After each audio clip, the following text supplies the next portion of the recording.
Palantir Technologies sitting at around $28.81 in the pre-market, down about 1.33%. Just gonna check the chat real quick. Nothing yet, but yeah, we got some macro turbulence this morning. I'm not really gonna talk about the stock too much, but I did want to mention how ARK Invest, ARKQ, to be specific, added another 500,000 Palantir shares. We saw that last night, so wanted to mention that quickly before. Okay, hello everyone. Okay, it should be coming in just fine. So I wanted to also mention how Sham Sankar had actually tweeted, and he doesn't usually tweet. He tweeted for the first time since earlier this month, and he was tweeting out an article to this sort of. Well, let me just open it up so we can see. Continue to this site.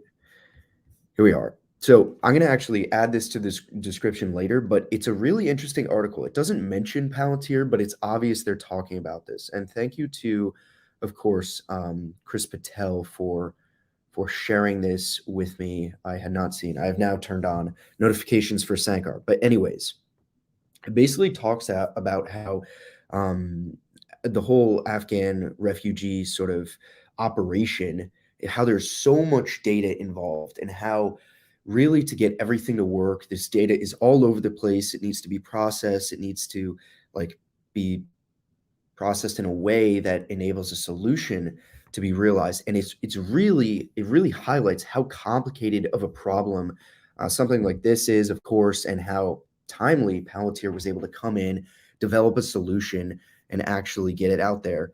And then, of course, to actually make an impact as well. But even more so, it kind of even in this situation, this is not sort of a modern day commercial application of it. It's more of sort of a crisis reaction, but it really highlights how betting on Palantir is like betting on the need for data. It's almost betting on the growth of the economy almost. That's just how I've been thinking of it. So again, I would recommend reading this article. I'm not going to go through it because we have something else to discuss today, but it really does sort of illustrate the importance of having a way to process vast amounts of data quickly and cost effectively as well. So I'm going to go ahead and close this, but you can find it on Sankar's Twitter. If you're not already following him, I'd recommend going there. Hello, everyone joining in the chat.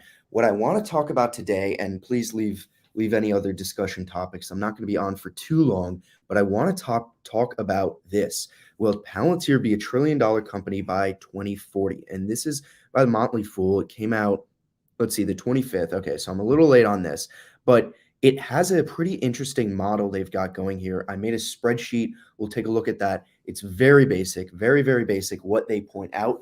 But basically what they're talking about is revenue growth and then assigning a price to sales multiple to see how far could Palantir get and what sort of ROI are we looking at from these levels of around $45 billion.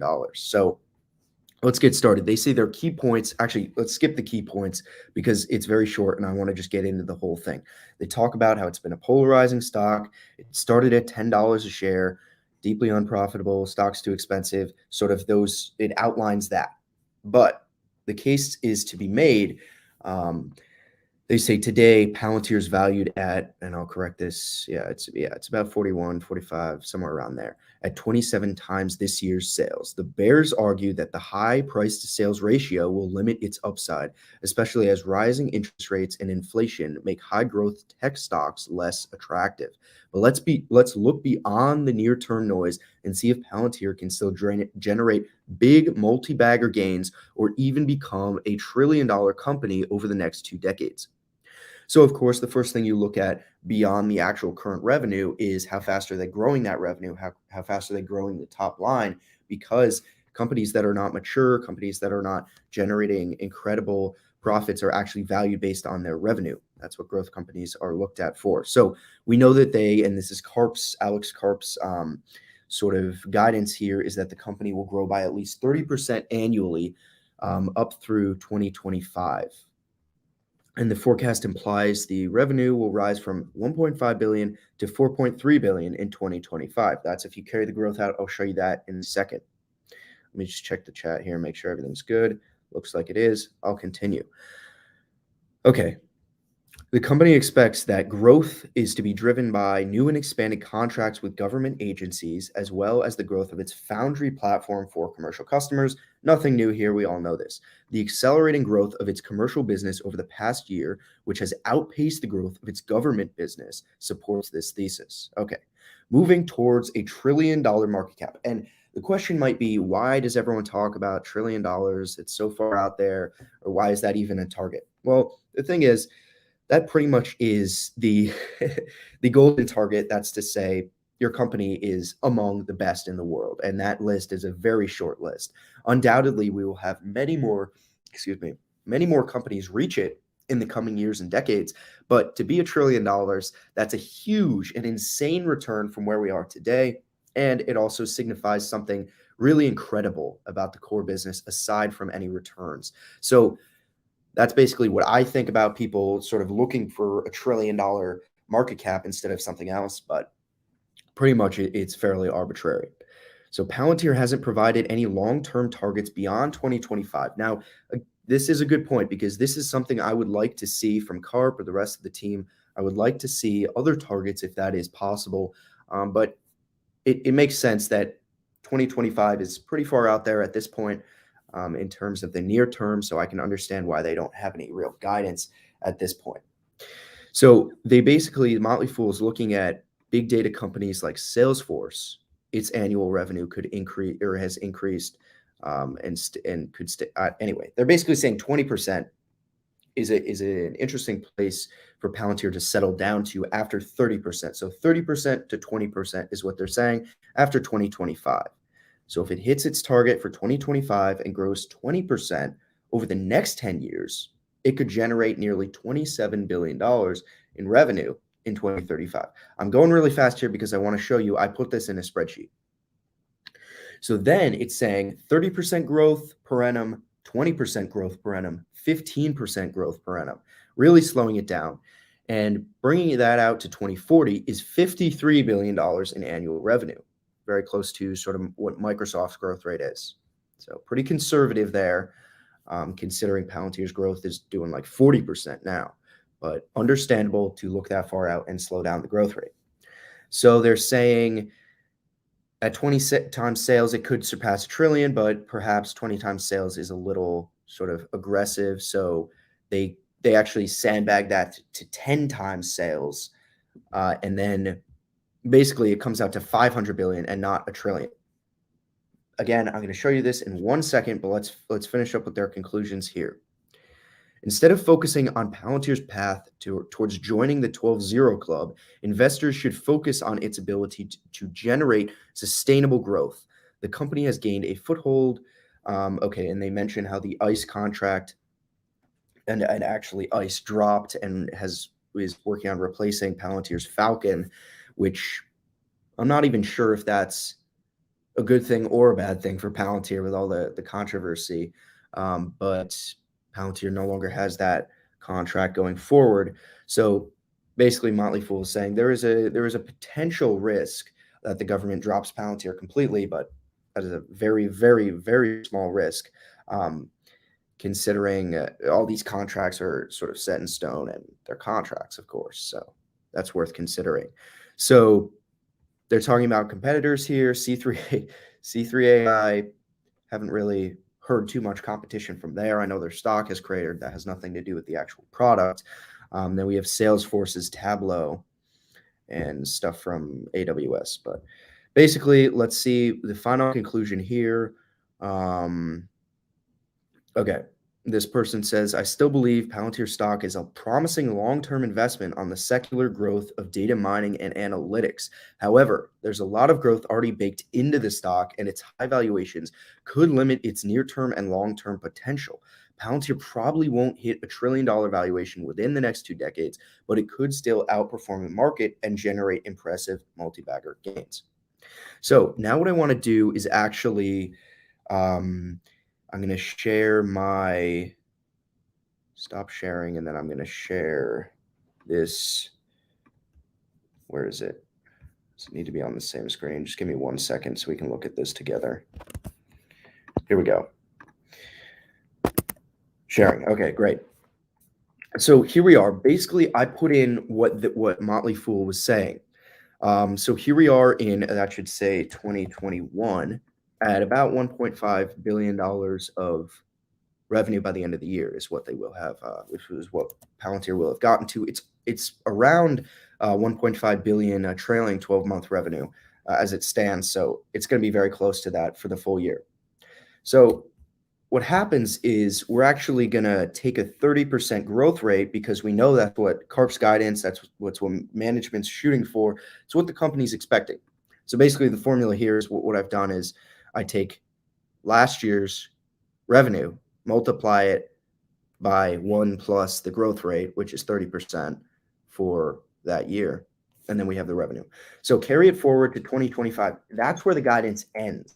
So we're expecting Palantir to be at about $4.3 billion in revenue. Now, actually, I might actually raise that to $5 billion because we know they're being conservative, but let's just stick with what Motley Fool has said for now. So right now we're at about a 30 price to sales, actually lower. Let me just say it's lower for the sake of argument.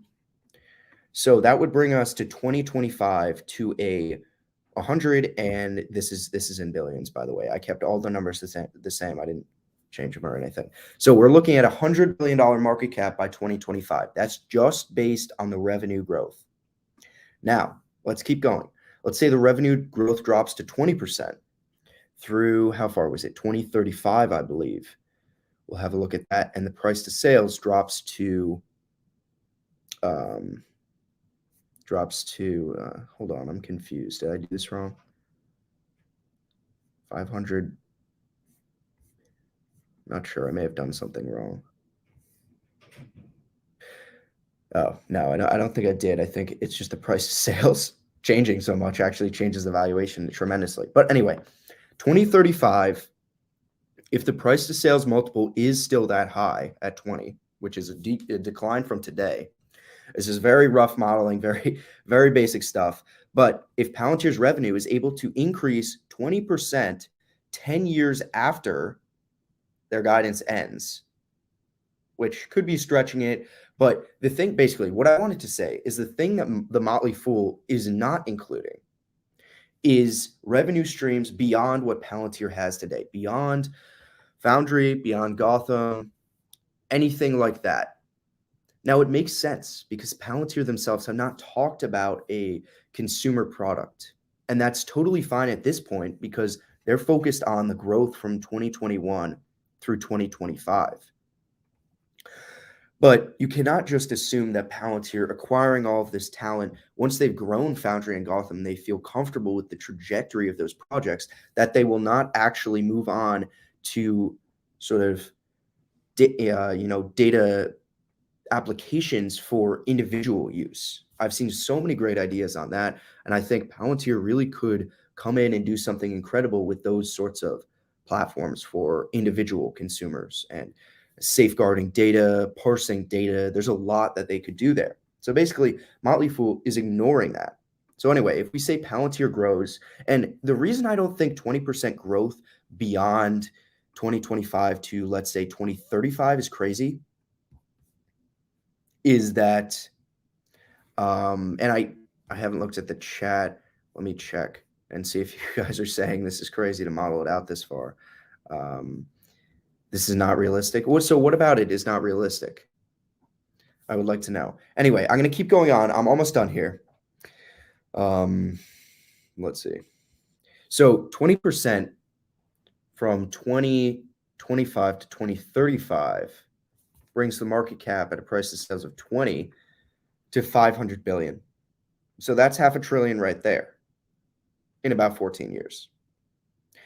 And that's just with 20% growth, which is, I know, that's a lot of growth. That's a lot of growth. But if you heard what I was saying in the beginning, I was saying that betting on Palantir is like betting on the growth of the economy, the growth of the digital economy, to be exact.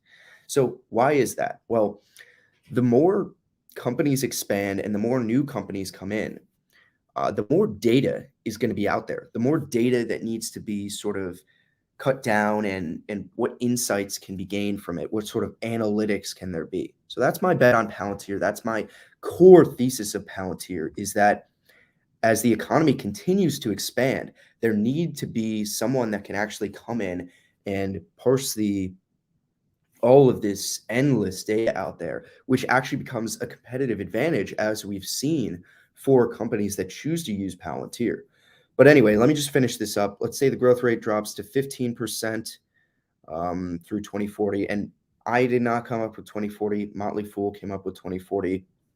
15% at a price to sales of 10, which would be on the lower end, would again be a $500 billion market cap. So basically, it really, really depends on the multiple that is put on Palantir. So they could be at a much higher valuation much sooner if the multiple, the price to sales, or some other multiple, all the multiples stay high, or it could take a lot longer, as you've seen, with a lower multiple. But basically, it's all about the growth. That's why Palantir is valued highly today. It's because of the growth. It's because of the growth. So I do think there is a path for Palantir in 10, 15, 20 years to be a $500 billion, if not $1 trillion company. So as we sit today, let me just check the market cap of Palantir today is about 42 billion. So let's see. Actually, I'll just do it on here. So 42. We can do it over here. Actually, 2020, 2035. So we'll say, what is our growth? What is our return on investment going to be? So 42 billion. Million. That billion? No, that's not billion. That's million. Oops. Okay. So basically, if I change this to a percentage, you're looking at a 12 or 13 bagger to 2035. If around there, Palantir is a $500 billion company. So very arbitrary. I was just following what Motley Fool had put out there. This is sort of what they were guiding. I know it's just an article. It's sort of set in stone at all, of course. It's just what they were thinking. But I wanted to share this today, and I will now answer any of your questions if you have them. So yeah, what about it is not realistic? I would love to know. I'm from what I can tell, this is just looking at revenue, looking at growth, and assigning a multiple. Now, I know that's not how it works. Of course, there are so many other factors, but that is sort of a holistic view of it. What's the valuation today? The valuation is $42 billion.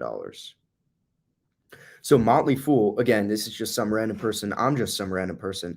But from a $42 billion market cap to a multi-$100 billion market cap with the growth we are looking at is a 10x. A 10x. Price. What do you mean price? Price to sales? It's about 27.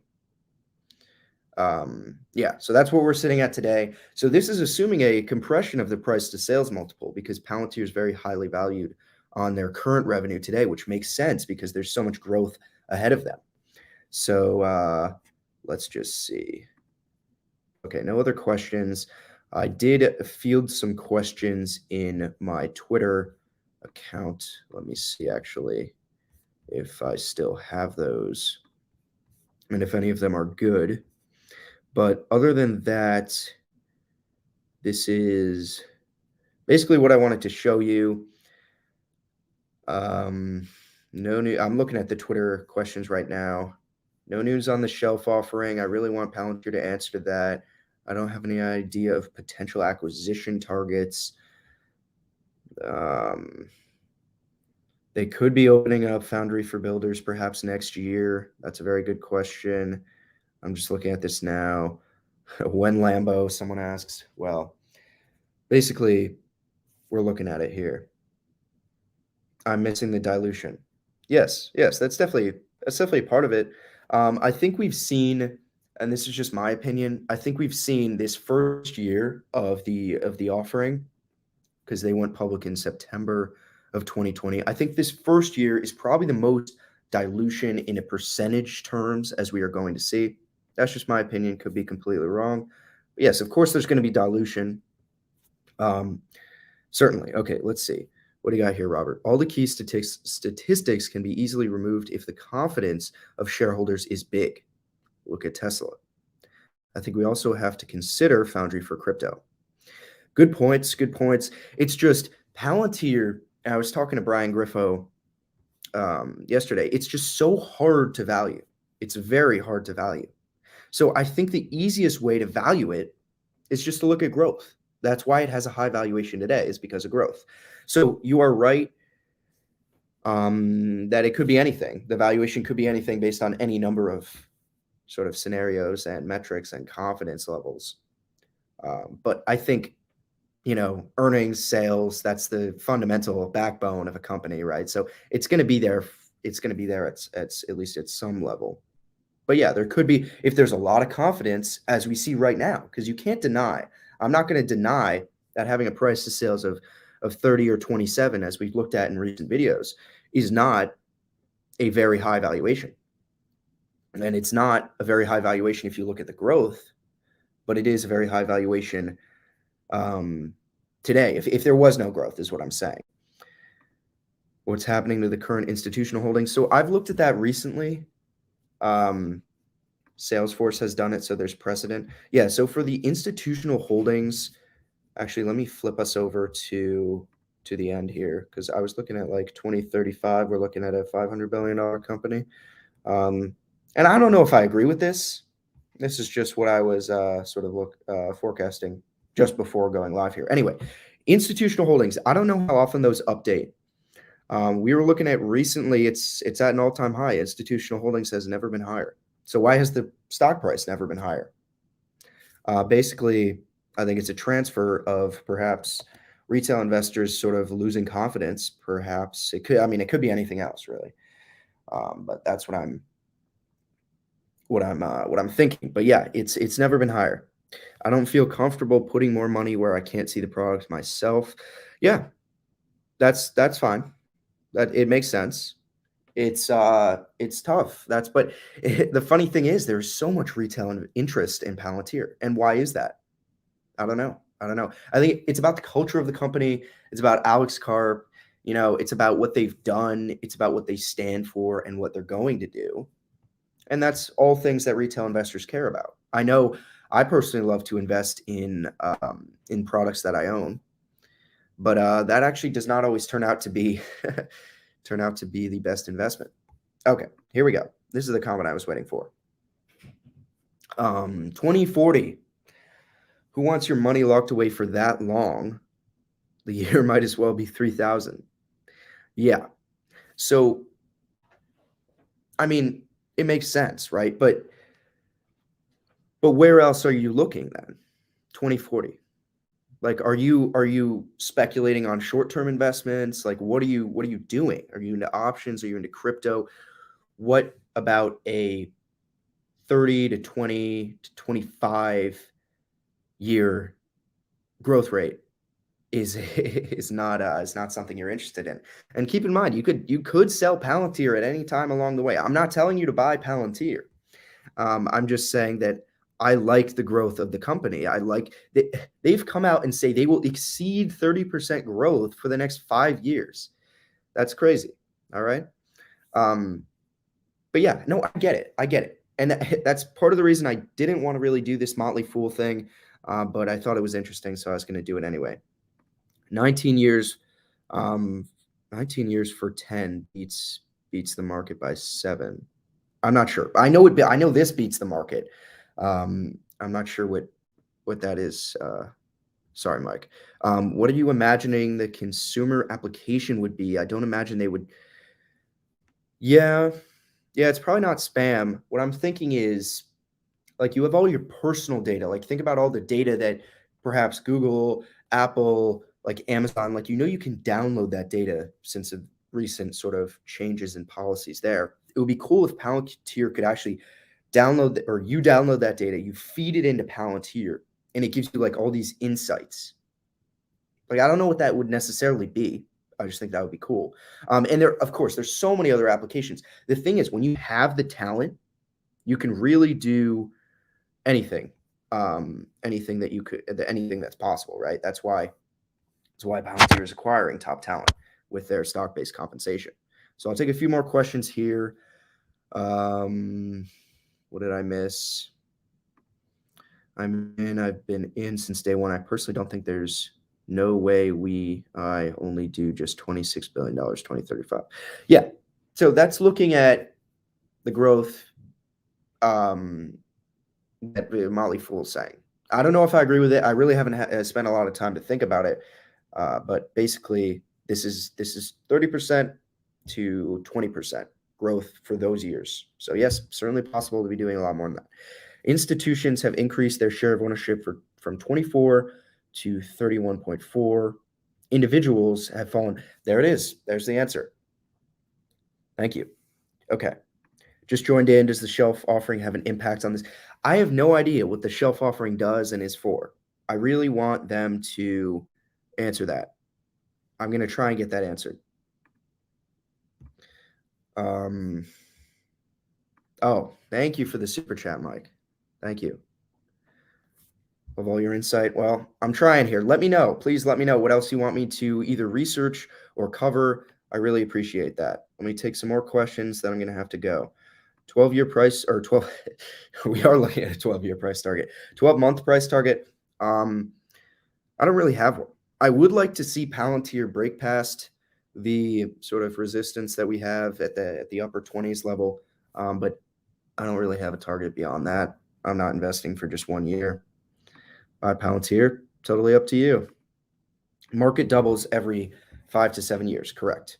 Going 10x from today's price is 19 years, beats market performance by a lot, even if they're half wrong. Yes.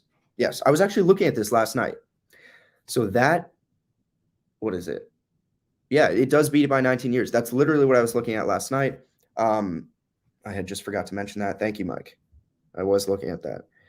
What do you think about the theory of the company wanting the stock price to be low in order for them to pay less tax when Karp exercises his options? I'm sure he wouldn't mind if it's low.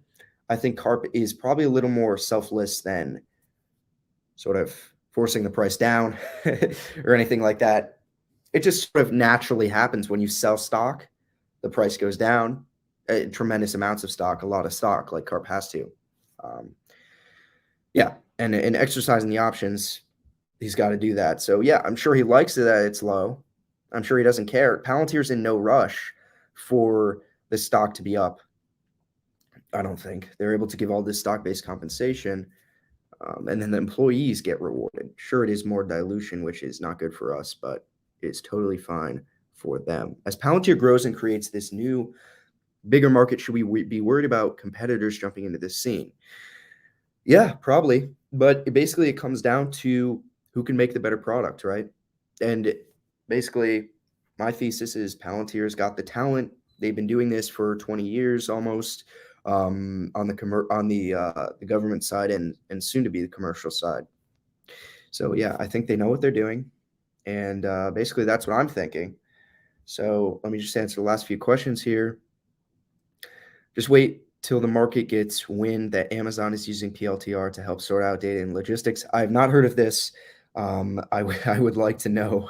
I would like to know if that is true. As a consumer, I would like the option to download a separate credit card analyzer software that would prioritize where my money goes to enhance my goals and lifestyle. That would be amazing. Palantir could do so much. That's not what they're focused on, and it makes sense, right? Because these are all sort of miscellaneous things and not something to be incredibly focused on. I think people should forget about stock-based compensation. I work for a great outsourcing software company, and I receive stock-based compensation. I believe in the company, but whenever I see a 2 to 3x, I will secure that bag for sure. Yes, thank you for your insight. What are your thoughts on Big Bear and Palantir? Big Bear AI. I think it's very interesting because I think what Big Bear actually does is very similar to also what Palantir does already. So I'm not sure. some people were saying, "Oh, is Palantir going to acquire Big Bear AI?" Well, no, I don't think so. I don't think they are, but because Big Bear I forget their valuation, but I don't know. I don't know. No, I don't think they're going to acquire. I love how Palantir is partnering with all of these sort of companies that can feed into its main Foundry product or Gotham product, whichever it may be, because I think that is a benefit. But not really any thoughts beyond that. I could, like, if you really want to hear more, I can definitely do more research. Watch episode 1 of Portal Podcast with Peter Thiel. I've not. I will have to go check that out because I have not done that yet. Is Google a possible rival for Palantir? Yes. I made a video on this a long time ago, long time ago, with a good friend, JG from Beyond Our Money. We were talking about, or it was his thesis. I'll give credit to him here, that that Google and AI, and since they have so much money to invest, they can develop a good AI beyond Palantir's resources that could eventually kind of compete with what Palantir is doing. So basically, that was his thesis, and yeah. Felix and friends, thank you, Felix, for joining. I'm just about to wrap up. Just wanted to share this with everyone. So no more questions. Thank you, everyone, for joining. I just wanted to sort of share this. I know it doesn't really make sense to look at a stock 20 years into the future on growth that we are only estimating, but it's interesting. It's an interesting thought experiment, right? Right. Anyway, I'll leave it there for now. Thank you for joining, and I will catch you next time. Yeah, let's see if we can continue to bounce off of this support in the low 20s. Let's hope.